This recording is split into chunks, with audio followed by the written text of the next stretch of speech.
পানিহাটির এই খবরের রেস ধরে আমরা পৌঁছে গেছিলাম হাওড়ার বাঁকড়ায়, মানে শ্বেতা আরিয়ানের যে ডেরা, যে পাড়া, সেখানে। আর সেখানে গিয়ে আমরা শুনি প্রভাবশালী রাজনৈতিক নেতাদের সঙ্গে নাকি যোগ ছিল মা আর ছেলের। পুলিশের সঙ্গেও নাকি শ্বেতা আরিয়ানের যোগাযোগ ছিল।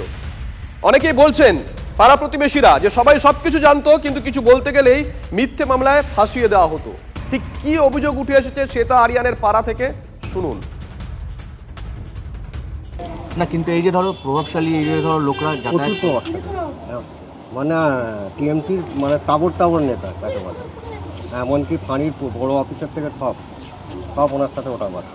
আমি একটা কথা বলবো, সেটা এগেনস্টে এমন একটা কেসে ফাঁসিয়ে দেবে, এটা মানে আমার সহ্য করতে চাই। মানে আপনি ভয়ে ওই জন্য মুখ খুলতে চাইছেন? আমি কেউ ভয়ে ওই জন্য মুখ খুলতে চাই না। সুব্রত আমাদের সঙ্গে রয়েছেন লাইভে, আমাদের সহকর্মী। সুব্রত, আমরা কটা ছবি দেখতে পেয়েছি, সেটা সোশ্যাল মিডিয়া পোস্টে একটি নির্দিষ্ট রাজনৈতিক দলের মিছিলে তাকে আমরা দেখেছি, সে দেওয়াল লিখন করছে কোনো একটা জায়গায় লোকসভা নির্বাচনে, যে ছবিটা এই মুহূর্তে আমরা দেখাচ্ছি। যে এলাকায় শ্বেতা বা আরিয়ান থাকতো, সেই এলাকার ওই রাজনৈতিক দলের নেতারা, মানে পাড়ার নেতারা, ফার্স্ট লাইন ম্যানেজার যারা লোকের সঙ্গে জনসংযোগ করে, তারা কি মুখ খুলেছে শ্বেতা সম্পর্কে? শ্বেতা কেমন ছিল, কি ছিল, কতটা সক্রিয় ছিল দলে, নাকি ছিল না?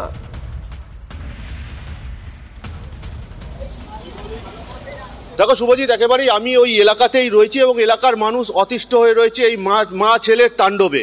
কারণ ছেলে রীতিমতো ডনের মতো ব্যবহার করতে এখানকার মানুষদের সঙ্গে, কারণ শাসক দলের ছত্রছায়ায় ছিল এবং তার মা এই শ্বেতা খান ওরফে ফুলটুসি, তিনি এলাকার সংখ্যালঘু সেলের একটি গুরুত্বপূর্ণ সদস্য ছিল এবং প্রভাবশালী মানুষ, তারা কিন্তু এর বাড়িতে প্রতিনিয়ত আসা যাওয়া ছিল এবং ফেসবুক প্রোফাইলে বড় বড় শাসক দলের নেতাদের ছবি দিয়ে ভরিয়ে ফেলে রেখেছিল।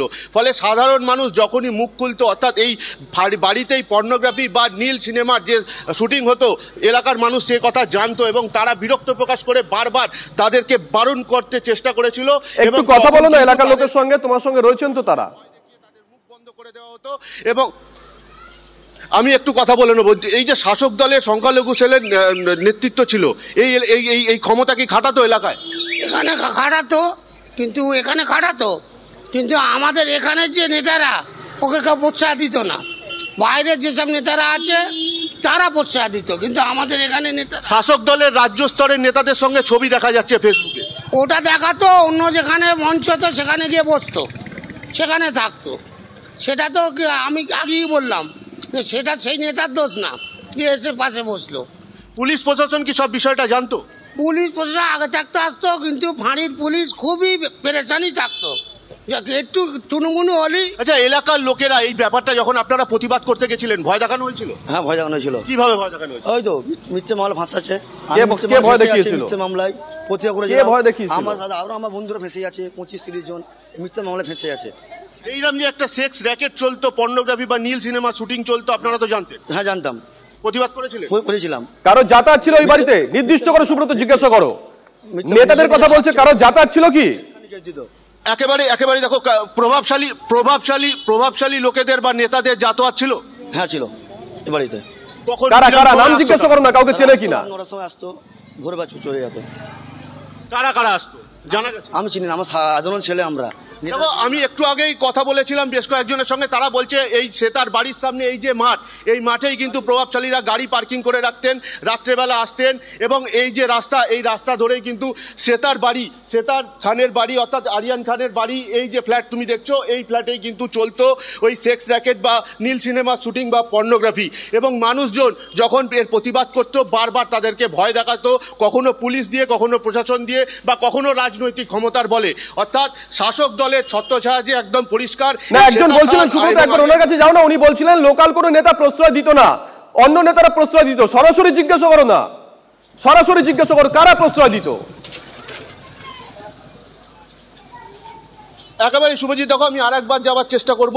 এই যে শ্বেতা খান, দাদা, এই যে শ্বেতা খান যে প্রভাবশালী ছিল, কাদের প্রশ্রয় দিত, কোন নেতারা প্রশ্রয় দিত? আমাদের বাঁকড়ায় আমরা কাউকে দেখতে পাইনি, অচেনা সব লোক আসতো, অচেনা বড় সব ডনেরা আসতো, নেতারা আসতো না। এখানে যে আমরা নেতাকে সব তো চিনি, মানে শাসক দলের ছত্রছায়া ছিল, কিন্তু অচেনা সব ছিল, সব অচেনা। সব রাত্রিরে আসতো, গাড়িতে এখানেই পার্কিং করতো। এই যে বিলাসবহুল জীবন যাপন করতো, তার তার উৎস কি এই পর্নোগ্রাফি? হ্যাঁ, পাড়ার ক্লাব পর্নোগ্রাফি হয়েছিল তো, পাড়ার আমাদের ক্লাব এখানে বাড়ি, এই প্রতিবাদ বাড়িটা করেনি? এই বাড়িতে তো আমরা সব দেখতাম তো, দেখে বললি এখানে গুলি খাবো, বলতাম না। কিসের ভয় পেতেন? জানের ভয়, জানের ভয়ের থেকে আর কিছু ভয় আছে বলুন? পুলিশ কি এসে ভয় দেখাতো? না, পুলিশ কোনোদিন ভয় দেখায়, প্রশাসনের লোকজন বা অন্য কেউ কোনোদিন ভয় দেখায়নি। পুলিশ মানে খুব বিরক্ত হয়ে গেছিল ওর বেশ জন্য। বেশ সুব্রত, নজর থাকবে, নজর রাখো। স্থানীয় পঞ্চায়েত প্রধান তিনি কি বলছেন শুনুন। সেটা কেন, আমরা তো ওকে ফুলটুসকি বলে জানি। তা যাই হোক, এইসব কাজ তো যে আমাদের তো সামনে করবে না, গোপনভাবে ওরা করতে, এখন তো সামনে এসেছে বলে জানতে পারলাম, নাহলে ওর স্টাইল, ওর চলাফেরা, ওর কথাবার্তা সন্দেহজনক, কিন্তু ঘটনা হলে এইরকম করতে আমরা জানতাম না, কালকেই জানতে পারলাম পুলিশের কাছ থেকে। সোশ্যাল মিডিয়ায় নাম শ্বেতা আর ডাকনাম ফুলটুসি, ভালো নাম মাসিরা বেগম। নামের মতোই কীর্তিমান ফুলটুসি, বলছেন তার পাড়া প্রতিবেশীরা। ফাঁড়িটা পুরো ওর হাতের মধ্যে আছে, যদি কিছু বলতে যাই ফোন করবে, এসে আমার নামে কেস। এই যে আমি আপনাকে বলছি, হয় বলতে পারি না কাল পরশু আমার নামে কেস আসবে কি না আসবে না আমি জানি না। দিন দাহাড়ে গুলি চালাতো, চালিয়েছে এক সময়। এই পাশে মাঠে একটা আছে, কি ঝামেলা ছিল জায়গা জমি নিয়ে, দিন দাহাড়ে গুলি চালিয়েছিল মোল্লাপাড়াতে। সব আছে ওর কাছে, চেক করলে সব পাবেন ঘরের ভেতরে। হ্যাঁ, আগ্নেয়াস্ত্র A to Z পাবেন। ও একটা ছেলের থেকে ডেঞ্জারাস লোক বা প্রভাবশালী লোকরাও কি এখানে যাতায়াত করতো? প্রায় এখানে টাটা সময় লাগানো থাকতো, আমরা প্রায় দেখতাম। আর এই নিয়ে কি বলছে শাসক, কি বলছে বিরোধীরা, শুনুন।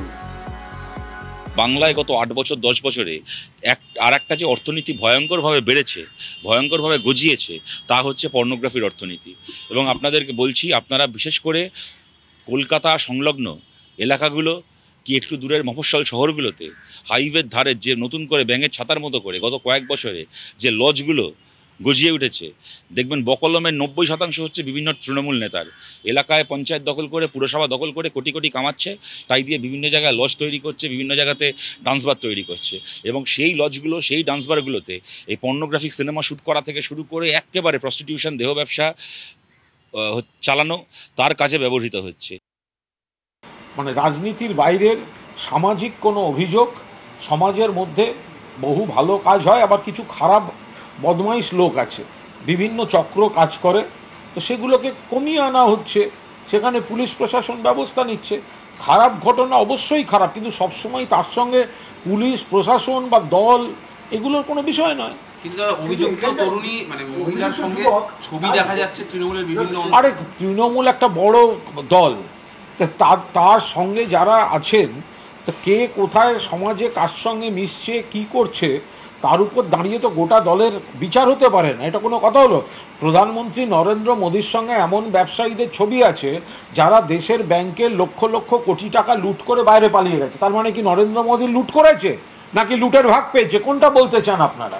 তো ফলে কার সঙ্গে কি ছবি আছে তার উপর দাঁড়িয়ে কোনো বিচার চলে না।